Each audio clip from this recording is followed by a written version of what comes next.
Hello everyone, कैसे हो आप सभी। मैं सुंदर लेकर आ चुका हूँ आपके लिए फिर एक दो चर वाले रैखिक समीकरण का मोस्ट इम्पोर्टेंट क्वेश्चन। और उसको हम करने वाले हैं प्रतिस्थापन विधि से। कैसे करने वाले हैं प्यारे बच्चों? प्रतिस्थापन विधि से। पहले जरा मुझे ये बताओगे आपको ही कि प्रतिस्थापन का मतलब क्या होता है। ठीक है, प्रतिस्थापन का मतलब होता है रखना।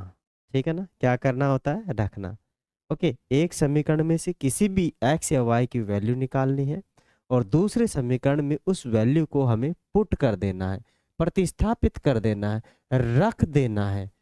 इसे ही बोलते हैं प्रतिस्थापन विधि। क्या कहते हैं इसे? प्रतिस्थापन विधि। हमारे पास दो रैखिक समीकरण दिए गए हैं। दो रैखिक समीकरण क्या क्या है अपने पास? समीकरण एक ये है और समीकरण दो ये है। ठीक है, इनको अपने पास एक तो ठीक ठाक दे रखा है, लेकिन दूसरे वाले ने हमारी हालत क्या है, पतली कर दी थोड़ी। ठीक है ना, तो इसको थोड़ा हम क्या करेंगे, ठीक करेंगे, उसी के बाद हम इसको सॉल्व आउट करेंगे। ठीक है प्यारे बच्चों, चले स्टार्ट करें। चलेगा, देखिएगा। तो अपने पास जो समीकरण नंबर दो है, पहले उसको हम क्या करेंगे, थोड़ा सा और अच्छा बनाएंगे। ठीक है ना, बनाते हैं इसको अच्छा। तो मैं क्या करता हूँ, इसको मैं इधर लिख लेता हूँ यहाँ पर। ठीक है, समीकरण नंबर दो को समीकरण दो, समीकरण दो में लिखूंगा क्या है, एस बटे के अंदर थ्री प्लस में क्या है अपने पास, टी बटे में two is equal to six. ठीक है ना, ये अपने पास है। मुझे इसको और थोड़ा सिंपल बनाना है, दैट्स वाई मुझे एलसीएम लेना पड़ेगा इसका। एलसीएम तीन का और दो का छः एलसीएम होता है। मानिए एलसीएम वह छोटी छोटी संख्या होती है जो दी गई संख्याओं से पूरी तरह भाग हो जाए।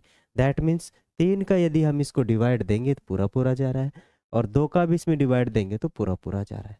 ठीक है, तो मैं दो का भाग दूंगा, कितनी सॉरी तीन का भाग दूंगा, दो बार जाएगा, दो को एस से गुणा करूंगा तो कितना आ जाएगा, टू एस। बीच में प्लस है तो प्लस लगा देंगे, माइनस है तो माइनस। इसको मैं दो से डिवाइड करूंगा, माने दो से डिवाइड छः को करूंगा, तीन बार जाएगा, तीन को इससे तो तीन टी आ जाएगा, थ्री टी। ठीक है, अब बराबर में अपने पास क्या चल रहा है, सिक्स। ओके, अब मुझे क्या करना है, इस सिक्स को इधर भेज देना है। ठीक है, क्योंकि यहाँ पर सिक्स ही चल रहा है, सिक्स को मैं इधर भेज दूंगा। ठीक है, सिक्स को इधर भेजूंगा, क्योंकि क्यों भेजूंगा, क्योंकि ये डिवाइड में है, हमें समीकरण बनाना है और डिवाइड में है, और मैं उधर भेजूंगा, समीकरण बनाऊंगा। ठीक है, तो उधर भेजूंगा तो ये इससे डिवाइड की चीज किस में जाती है, मल्टीप्लाई में। तो मेरे पास है टू एस प्लस में three T is equal to six को सिक्स से मल्टीप्लाई करेंगे तो कितना हो जाएगा, 36, यानी 36 हो जाएगा। राइट, अब इसको मानो आप समीकरण नंबर तीन। बताओ, क्योंकि ये मॉडिफिकेशन है समीकरण नंबर दो का। मॉडिफिकेशन किसका है, समीकरण नंबर दो का मॉडिफिकेशन है, इसलिए हम इसको तीन मान ले रहे हैं। अब क्या करना है, समीकरण एक के अंदर से मैं थोड़ा सा मॉडिफाई करूंगा, समीकरण एक के अंदर से एक्स एस का मान निकालूंगा। समीकरण एक से क्या लिखोगे आप, समीकरण एक से, समीकरण एक से। ठीक है, यहाँ पर हमने समीकरण दो लिया था, समीकरण एक से एस का मान निकाल निकालने पर निकालने पर तो समीकरण एक कहाँ है, ये रहा भाई समीकरण एक। समीकरण एक से आप निकालो मान। समीकरण एक क्या है अपने पास, समीकरण एक है S minus T is equal to three. ठीक है, अगर मुझे इससे मान निकालना है एस का या फिर किसका, टी का, तो मुझे क्या करना पड़ेगा, इस टी को इधर भेजना पड़ेगा, एस का मान निकालूंगा। एस इज इक्वल टू, क्योंकि हम कर रहे हैं पक्षांतरण, क्या कर रहे हैं, पक्षांतरण। अगर मैं इसको इधर भेजता हूं तो मेरे पास जो संख्या बनेगी ये क्योंकि माइनस की उधर जाते ही किसकी हो जाएगी, प्लस की, माइनस की उधर जाते ही किसकी हो जाएगी, प्लस की। तो 3 प्लस में कितना हो जाएगा, टी। ये मेरे पास एस की वैल्यू आ चुकी है। अब आपको पता है ये एस की वैल्यू मैंने कौन से समीकरण से निकाली, समीकरण नंबर 1 से। ठीक है, समीकरण नंबर 1 से निकालिए। तो समीकरण 1 में तो मैं इसको कदापि नहीं प्रतिस्थापित करूंगा, कदापि नहीं रखूंगा। मुझे रखना होगा समीकरण 2 में, 2 में या 3 में। 2 का मॉडिफिकेशन ही 3 है।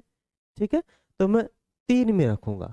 तो क्या करेंगे हम, एस की वैल्यू समीकरण 3 में प्रतिस्थापित करने पर क्या लिखोगे आप, क्या लिखोगे, एस की वैल्यू, एस का मान, वैल्यू का मतलब मान, एस का मान समीकरण, समीकरण किस में रखोगे, समीकरण 3 में रखने पर, रखने पर।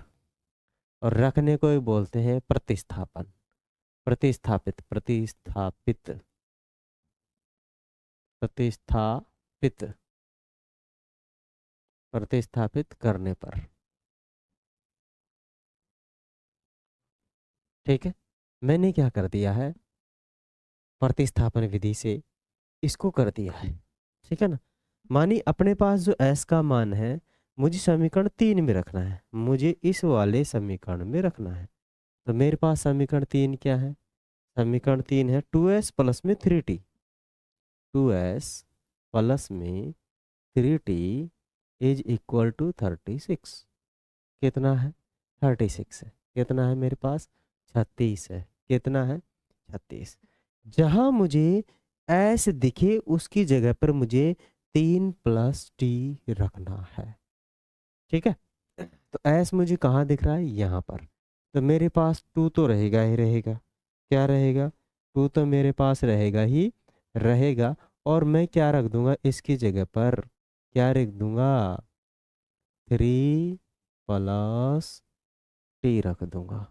यही है ना 3 प्लस टी, है नहीं है ना यही 3 प्लस टी। तो मैंने रख दिया 3 प्लस टी। ठीक है, बाकी चीज मैं एज इट इज रख दूंगा, 3t plus is equal to 36। ठीक है, अब यहाँ से एस गायब हो गया, क्या हो चुका है, एस गायब हो चुका है। अब टी का मान आसानी से हम निकाल लेंगे। किसका मान आसानी से निकाल लेंगे, टी का। पहले इस 2 को यहाँ गुणा करो, फिर इसको यहाँ गुणा करो। मानी 2 को 3 से गुणा करेंगे तो 6 आ जाएगा, और 2 को इससे गुणा करेंगे तो 2t आ जाएगा। प्लस में 2 को 3 से मल्टीप्लाई करेंगे तो अपने पास कितना आ जाएगा, 2 को 3 से मल्टीप्लाई करने पर 6 आ जाएगा, और टी तो है ही। ठीक है, और बराबर में कितना चल रहा है, 36। अब जरा इसको और मॉडिफाई कीजिएगा। ठीक है, माने टी को जोड़ लीजिए और इस 6 को उधर भेज दीजिए। ठीक है ना, टी को तो हम जोड़ लेंगे और इस 6 को भेज देंगे उधर दूसरी साइड में। ठीक है, तो मैं भेज दे रहा हूँ, उधर भेज दे रहा हूँ, है ना, कहाँ भेज दे रहा हूँ, दूसरी साइड में भेज दे रहा हूँ। कितना हो जाएगा, 36 में से ये उधर आके 6 कम हो जाएगा, तो मेरे पास कितना बचेगा इधर, 30। इधर क्या चल रहा है अपने पास, 8t चल रहा है, 8t। इधर भी क्या चलेगा, 8t।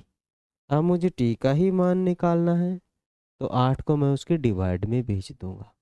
तो t इज इक्वल टू कितना हो जाएगा, 30 बटे में 8 हो जाएगा। कितना हो जाएगा, 30 बटे में 8।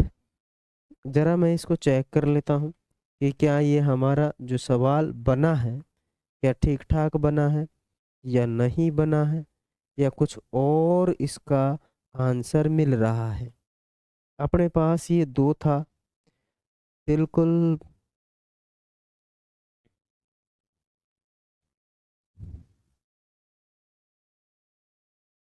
6 हो जाएगा, 2t 3t या 3 है, कहीं पे मिस्टेक्स हुआ है भाई हमसे। हाँ ठीक है, देखो हमने जब इसको मल्टीप्लाई किया तो इससे नहीं करना चाहिए था, यहाँ पर हमसे बाई मिस्टेक्स हो गया है।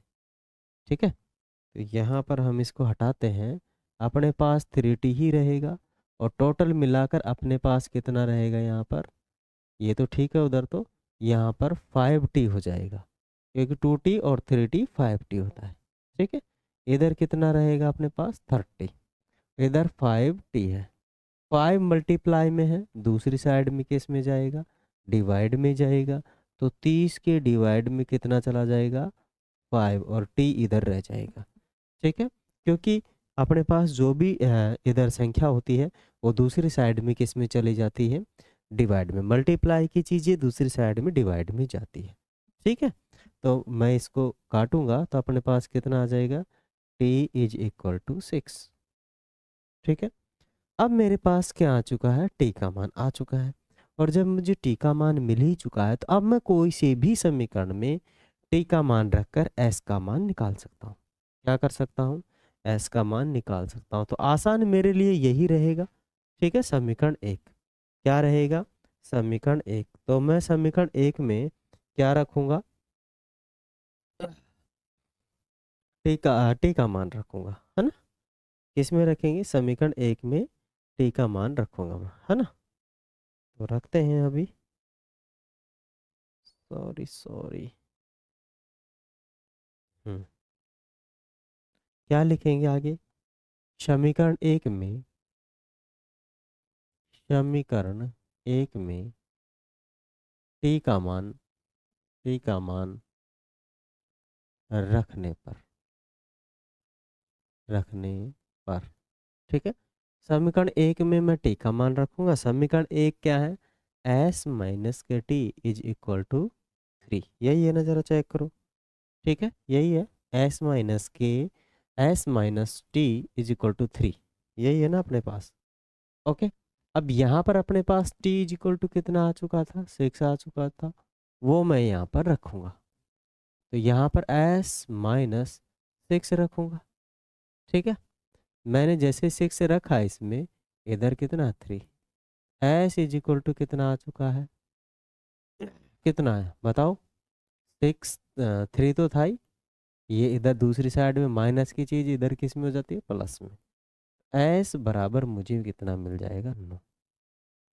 ठीक है, तो मुझे t और s का मान दोनों का मिल चुका है। तो ये था इस समीकरण का हल। आशा करते हैं प्यारे बच्चों आप सभी के इस जो समीकरण की जो वैल्यू है अच्छे से समझ में आ चुकी होगी। नहीं आए तो भी कोई दिक्कत नहीं है, एक दो बार रिवाइज कीजिए, डेफिनेट समझ में आएगा। यदि आप चैनल पर नए हैं तो चैनल को लाइक शेयर एंड सब्सक्राइब जरूर करें। हमारी फैमिली अभी छोटी है, जरा इसको बड़ी बनाएं। हम आपकी सेवा में सदा तत्पर रहेंगे। धन्यवाद।